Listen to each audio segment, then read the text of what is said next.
Okay, boys and girls, welcome back. Redmissed in the house once again. How you doing? I hope everyone's doing great. I'm doing great, and we, my friends, are playing some more Magic Legion. Now, I really hope that everyone's having a great time today.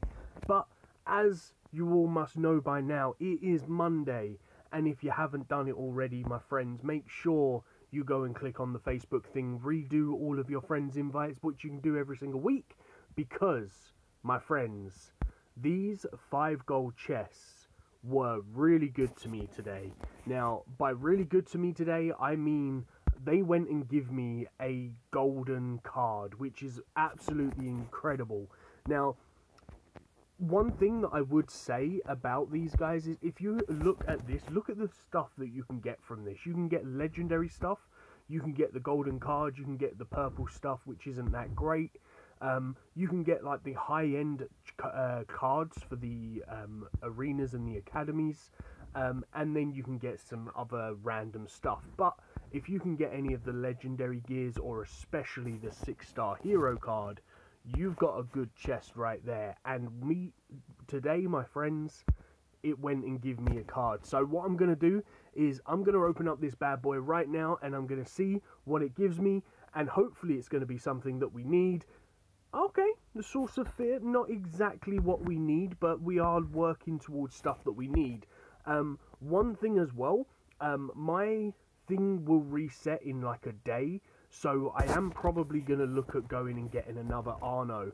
I need 2 Arnos to be able to upgrade him again, but I am going to be looking at upgrading him first. So what we're going to do today is we're going to go ahead and we're going to go hit this one as well. Hopefully we're going to get some cards that we need. Obviously witches, war mages, Arnos.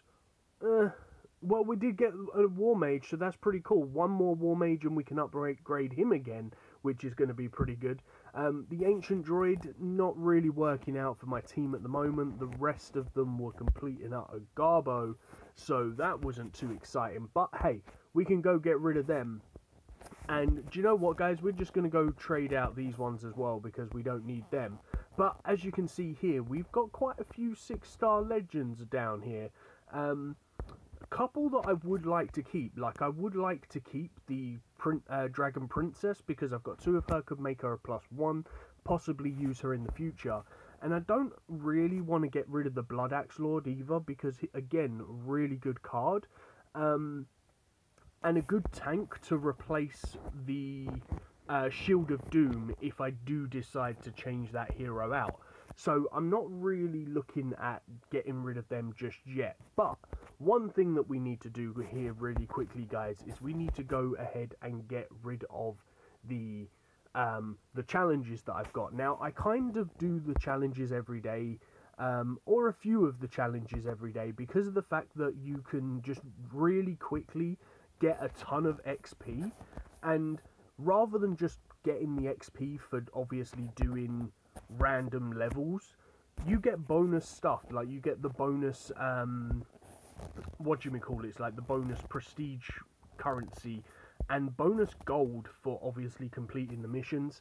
So I tend to do like at least a few of them, like burn up a bit of energy, unless you've obviously not got very much energy to burn, then don't do it. But if you do, then great, you might as well use it up. Because obviously, like, look at this, just from doing this round here, 5,000 XP, 3,000 gold, or 30,000 gold, however you want to look at it, with the bonus of obviously getting extra gold once I complete the mission. So, like, you can see here, I've had to sweep this 4 times, so that's like 20,000 XP for every hero. And then on top of that, when I go and complete it, I'm going to get even more stuff and things. So you might as well do the missions, guys, because you're going to be playing random levels anyway, aren't you? Why not? Yeah, exactly. So good stuff.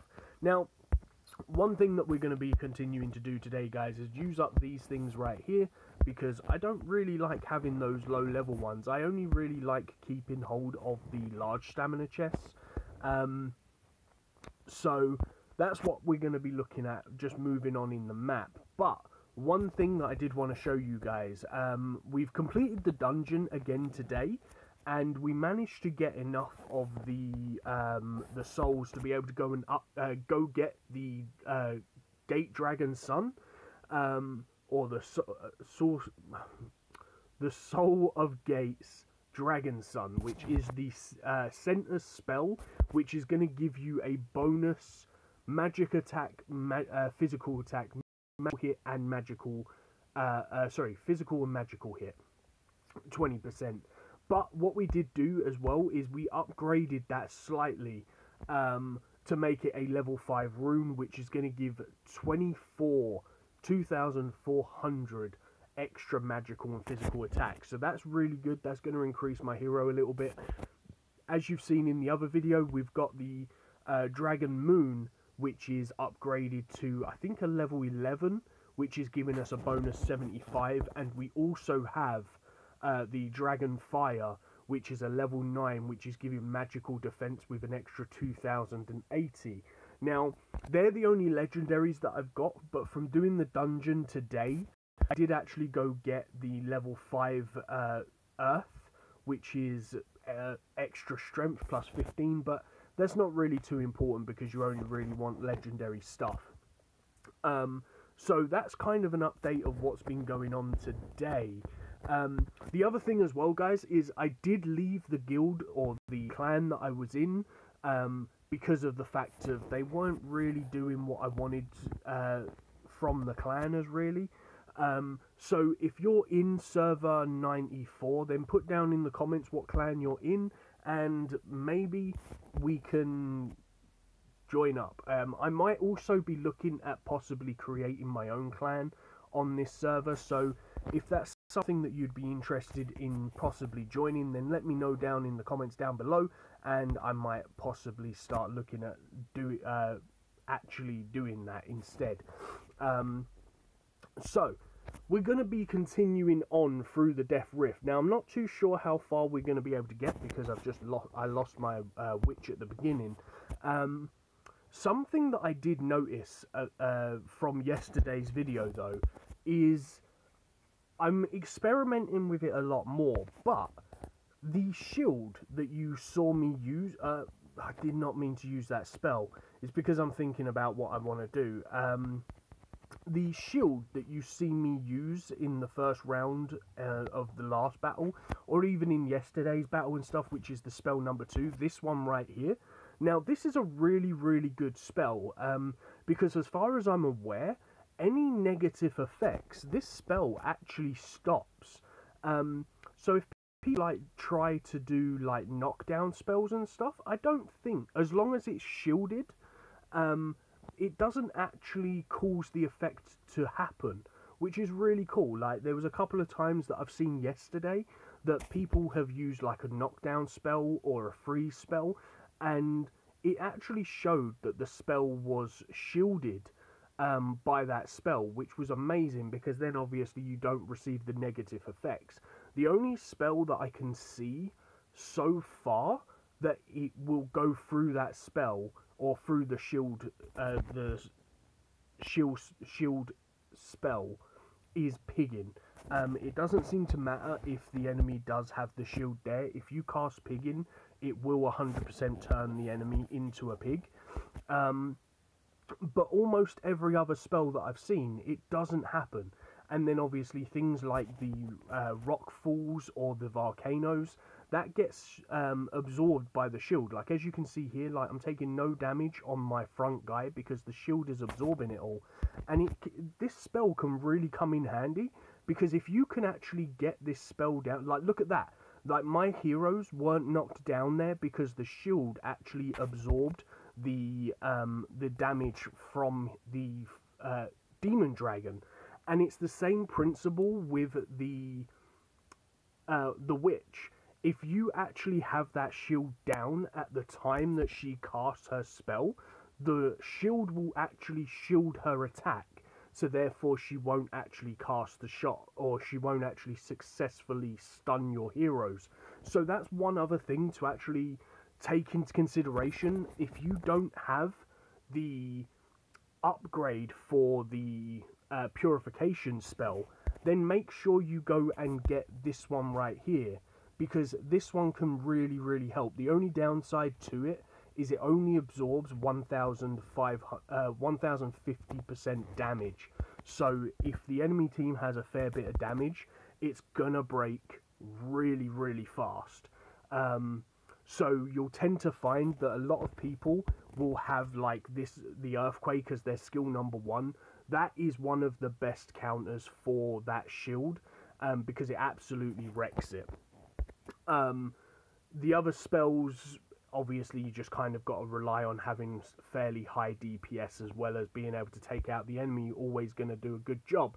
So that's one other tip that I wanted to share with you guys, because I've been experimenting with it. It's not really a spell that I would usually use, but I've seen a few people running it when playing the dungeons, and it is so surprising how much damage that really does negate. So we're probably going to call the video here. We're going to play this final battle here, guys.